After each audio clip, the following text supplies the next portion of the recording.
The most important force in our lives is something that resists all naming. The secret to understanding everything lies in releasing our need to define it. We live in a world obsessed with labels, boxes, and correct answers. Yet this very obsession is what blinds us to the real truth. Today we are not just breaking the box, we are realizing the box was never there to begin with. It is from this timeless understanding that we now draw our path forward. We are applying these ancient keys to the modern locks of our enslavement and inequality. This is our contribution, our 2 cents, added to and fully supporting the countless other efforts with good intentions for the betterment of humanity. Together we are remembering a truth we were told to forget in order to build a world we were told was impossible.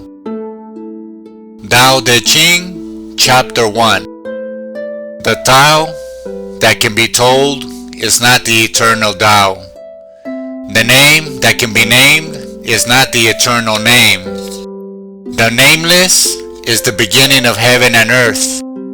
The named is the mother of the 10,000 things. Ever without desire, one apprehends the mystery. Ever with desire, one apprehends the manifestations. These two spring from the same source, but differ in name. This appears as darkness. Darkness within darkness. The gate to all mystery. This chapter isn't a puzzle to be solved. It's a warning against the limitations of our own minds. The very first line is a paradox that shatters our tools for understanding. The Tao that can be told is the eternal Tao.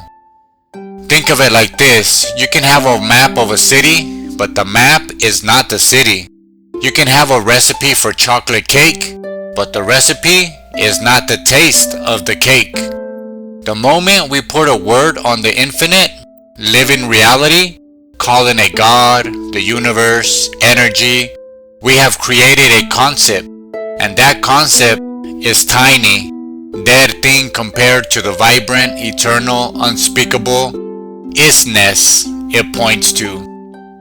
Lao Tzu then gives a crucial pair of ideas, the nameless and the named. The nameless is the origin, the pure potential before the Big Bang, the silent canvas before the first brushstroke. The named is a world of 10,000 things. That's you, me, the screen, that tree. It's the world of distinct forms and labels that our minds navigate. Both are real, but we are hypnotized by the world of the named. We believe the labels are the reality. The key is in the pivot. Ever without desire, one apprehends the mystery. This without desire doesn't mean becoming a robot. It means pausing the mind's constant grasping it needs to categorize, judge, and acquire. When you quiet that noise, you can sense the mystery, the nameless Tao, in the background of everything. You feel the life force in a tree without needing to call it oak or beautiful. But with desire, you only see the manifestations. You see the tree as lumber, as an obstacle, or as an Instagram backdrop. You see its utility, but you miss its essence. The mystery, Lao Tzu says, is darkness within darkness. Not a scary darkness, but a profound, fertile, unknown that is the source of all that is known. This realization, the ultimate reality transcends language, echoes across the wisdom of ages. In the Vedic tradition of the Indus Valley, this is the concept of Brahman. Brahman is the formless, infinite, ultimate reality. The world we see, with all its names and forms, is Maya, often translated as illusion, but better understood as a relative reality, a divine play that emerges from Brahman. To be trapped in Maya is to be obsessed with the named, while enlightenment is realizing your essence, Atman, is one with the nameless Brahman. In Toltec, we find the powerful concept of Nepantla. This is the liminal space, the in-between, the place of tension where transformation occurs. It is a space between the words, between the definitions. Nepantla is the experiential equivalent of the Tao. It cannot be pinned down, only navigated. To live in Nepantla is to embrace the ambiguity that Lao Tzu points to, finding wisdom not in rigid answers, but in fluid, unfolding process itself. In Buddhism, the Buddha remained silent when asked metaphysical questions about the origin of the universe. He called this practice the silence of the sages. He taught that clinging to views and concepts is a form of suffering. His core teaching of sunyata, or emptiness, is not nihilism, but the understanding that all things are empty of a separate, permanent self. They are interdependent manifestations arising from the nameless ground, much like the 10,000 things from the Tao. In Gnosticism, a profound distinction is made between the known, transcendent, true God, the monad, and the creator God of the material world, the demiurge. The demiurge is the ultimate namer, who creates a flawed physical universe and traps divine sparks within it. Gnosis, or liberating knowledge, is about awakening to the true nameless God beyond the demiurge's constructed reality.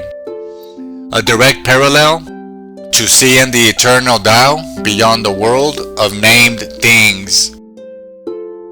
So how is this 2,500-year-old paradox an antidote to modern sickness, the system we live in? Let's call it the matrix, the consumer machine. It's built entirely in the world of the named.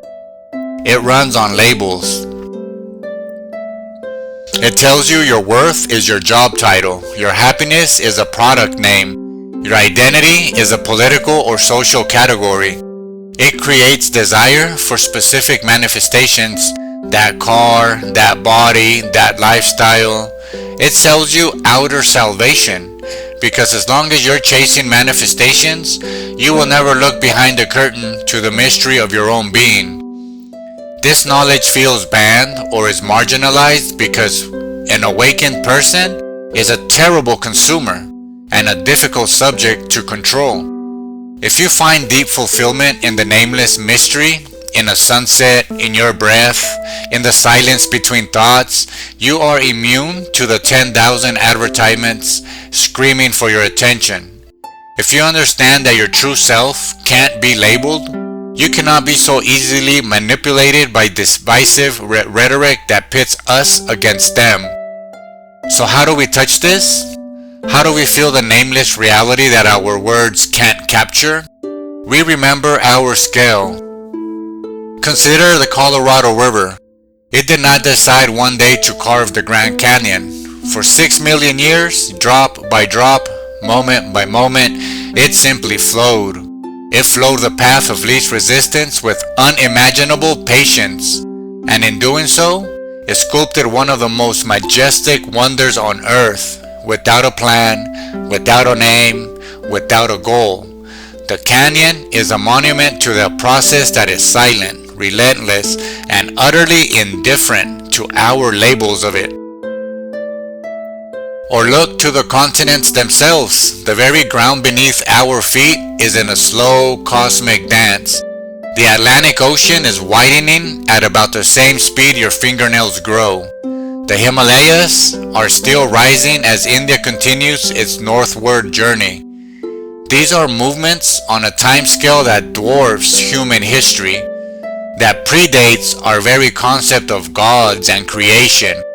This is the world of the nameless Tao in action, a creative force that operates on a canvas of deep time, completely unconcerned with our fleeting stories and definitions. When we truly internalize this, the rivers carve canyons without intention, the continents drift without a destination. The tight grip of our personal dramas begin to loosen. The obsession with naming everything, from our anxiety to our life's purpose, starts to feel small.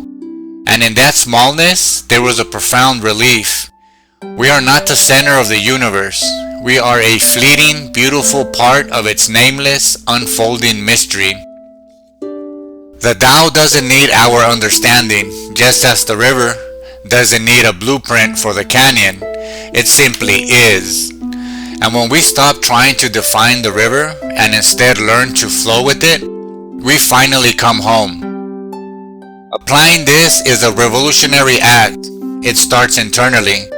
The next time you feel anxiety, see if you can drop the story about the anxiety, the name, the diagnosis, and just feel the raw, nameless sensation in your body. Watch how it changes in your community. Practice deep listening, not to the labels people wear, but to the unnameable life speaking through them. Build communities based on shared experience and presence, not just shared ideologies. This is how we build self-sustaining empowerment, by grounding ourselves in the eternal, unsellable, ungovernable reality that is our true home. The next time you find yourself struggling to find the right words to define yourself or your life, remember the gate to all mystery. It doesn't lie in another book, another purchase, or another political slogan. It lies in the quiet courage to embrace the darkness within the darkness, to be at peace with the unnameable, to find your freedom not in what you are called, but in the profound and silent truth of what you are.